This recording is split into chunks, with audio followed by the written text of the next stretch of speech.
Hello friends, मोर रांधनीशाल चेनेलटुলৈ আপোনালোকক আদৰণি জনাইছো। আজি মই আপোনালোকৰ কাৰণে লৈ আহিছো বেচনেৰে বনোৱা ঢোকলা ৰেচিপি। এইটো বহুতে সহজ ৰেচিপি হয়। বলক প্ৰথমতে দেখুৱাই লৈছো ইয়াৰ কাৰণে কি কি বস্তুৰ প্ৰয়োজন হ'ব। মই ডাঙৰ কাপেৰে 1 কাপ বেচন লৈছো। ডাঙৰ কাপেৰে আধা কাপ পানী লৈছো। নিমখ সোৱাদ অনুসৰি ল'ব। তেল লৈছো সৰু চামুচেৰে 2 চামুচ। নেমুৰ ৰস লৈছো 1 চামুচ ডাঙৰ চামুচেৰে। সুজি লৈছো ডাঙৰ চামুচেৰে 2 চামুচ। দুটা জলকীয়া আৰু 1 ইঞ্চ আদা বটি লৈছো ডাঙৰ চামুচেৰে 1 চামুচ হৈছে। হালধি লৈছো সৰু চামুচেৰে 4 ভাগেৰ 1 ভাগ। হালধি ইয়াতকৈ বেছি নলব। চেনি লৈছো ডাঙৰ চামুচেৰে 1 চামুচ আৰু ইনো লৈছো 1 পেকেট। প্ৰথমতে এখন চালনীত বেচন আৰু সুজিখিনি লৈ লম আৰু ভালদৰে চালি লম যাতে বেচনৰ গুটি গুটি ডাঙৰ ডাঙৰ টুকুৰা নাথাকে। ঢোকলা বনালে চালি লোৱা বহুতে প্ৰয়োজন হয় বেচনখিনি, তেতিয়াহে ঢোকলা ভাল হয়।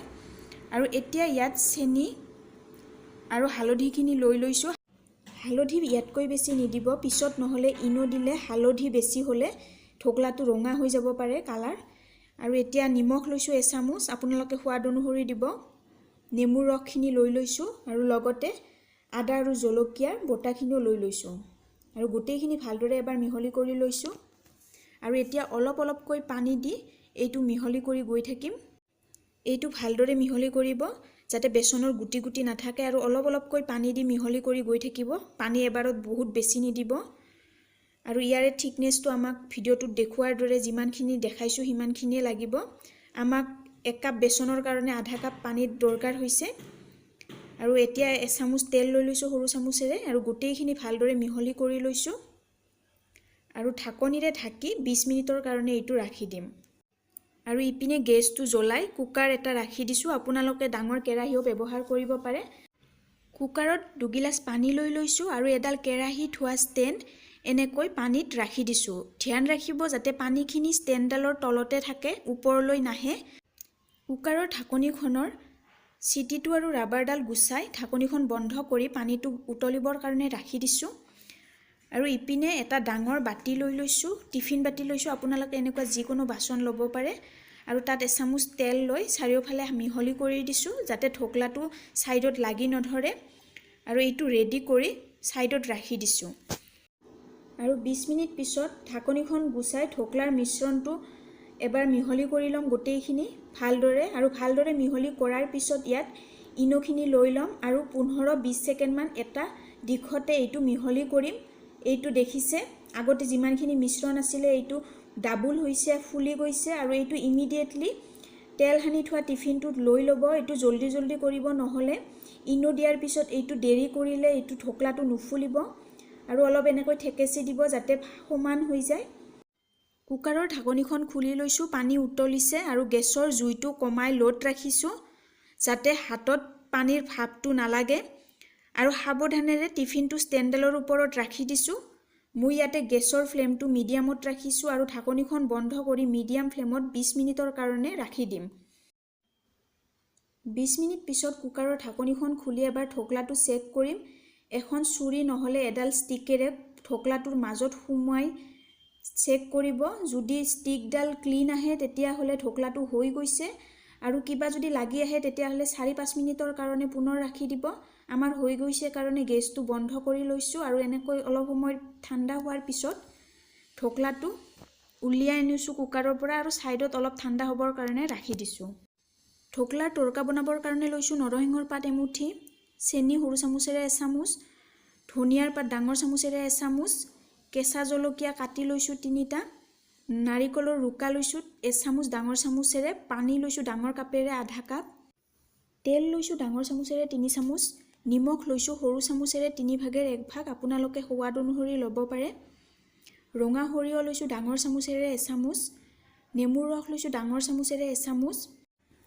প্ৰথমতে গেছটো জ্বলাই চচপেন এটা গৰম হ'বৰ কাৰণে ৰাখি দিছো। চচপেনটো গৰম হোৱাৰ পিছত তাত তেলখিনি লৈ ল'ম আৰু তেলখিনি ভালদৰে গৰম কৰি ল'ম। আৰু তেলখিনি গৰম হোৱাৰ পিছত তাত সৰিয়হখিনি আৰু লগতে নৰসিংহৰ পাতখিনিও লৈ ল'ম আৰু এইখিনি 30 ছেকেণ্ড মান ফ্ৰাই কৰিম। এতিয়া গেছটো কমাই লৈছো আৰু ইয়াতে পানীখিনি লৈ লৈছো। পানী দিয়াৰ আগত গেছটো সদায় কমাই ৰাখিব নহলে চিটিকি আহিব। আৰু ইয়াতে নেমুৰ ৰসখিনি লগতে চেনিখিনি লৈ লৈছোঁ আৰু নিমখ লৈছোঁ সোৱাদ অনুসৰি। মই ইয়াতে 3/1 ভাগ লৈছোঁ সৰু চামুচেৰে। জলকীয়া কেইটাও লৈ লৈছোঁ আৰু এইখিনি মিহলি কৰি 1 মিনিটমান এইটো বইল হ'বৰ কাৰণে ৰাখি দিম, 1-2 মিনিটমানৰ কাৰণে, যাতে চেনিখিনি গলি যায় ভালদৰে। আৰু এইটো দেখিব পাইছে চেনিখিনি গলি গৈছে। গেছটো অফ কৰি কিনে এইটো ঠাণ্ডা হ'বৰ কাৰণে ৰাখি দিছোঁ। আৰু ইপিনে ঢকলাটো ঠাণ্ডা হৈ গৈছে। এনেকৈ চুৰি এখনেৰে চাৰিওফালে ঘূৰাই টিফিনটোৰ প্লেট এখনত টিফিনটো ওলোটাই ল'ম আৰু এনেকৈ টিফিনটোত ঠেকেচি দিম ভিডিঅ'টোত দেখুৱাৰ দৰে আৰু সাৱধানেৰে টিফিনটো উলিয়াই আনিম। দেখিব পাইছে ধুনীয়াকৈ ঢকলাটো ওলাই আহিছে আৰু এইটো বহুত ছফ্ট আৰু স্পঞ্জি হৈছে। আৰু এতিয়া আপোনালোকক ঢকলাটো কাটি দেখুৱাম। এখন ধাৰ থকা চুৰিৰে আপোনালোকে নিজৰ পচন্দ অনুসৰি ঢকলাটো কাটিব পাৰে যেনেকৈ বিচাৰে। আৰু মই এনেকৈ ডাঙৰ ডাঙৰ টুকুৰাকৈ কাটি লৈছোঁ ঢকলাটো। এপিচ আপোনালোকক দেখুৱাইছোঁ, এইটো বহুতে ছফ্ট আৰু স্পঞ্জি হৈছে। আৰু এতিয়া ইয়াৰ ওপৰত ঢকলাৰ তৰকাখিনি গোটেইখিনিয়ে লৈ লৈছোঁ যাতে ঢকলাটো জুচি হয়। আপোনালোকক যদি ঢকলা আৰু বেছি জুচি লাগে তেতিয়াহ'লে ঢকলাৰ তৰকা বনাওঁতে আধা কাপ পানীৰ সলনি 1 কাপ পানী ব্যৱহাৰ কৰিব পাৰে। আৰু গোটেইখিনি তৰকা ইয়াতে ওপৰত লৈ লৈছোঁ এতিয়া মই, আৰু অলপ ধনিয়াৰ পাত লৈ লৈছোঁ ওপৰত, আৰু লগতে ৰুকা নাৰিকলখিনি লৈ লৈছোঁ। ঢকলা বনাবৰ কাৰণে বহুতে ইজি হয় আৰু এইটো হেল্ডি ৰেচিপি হয়।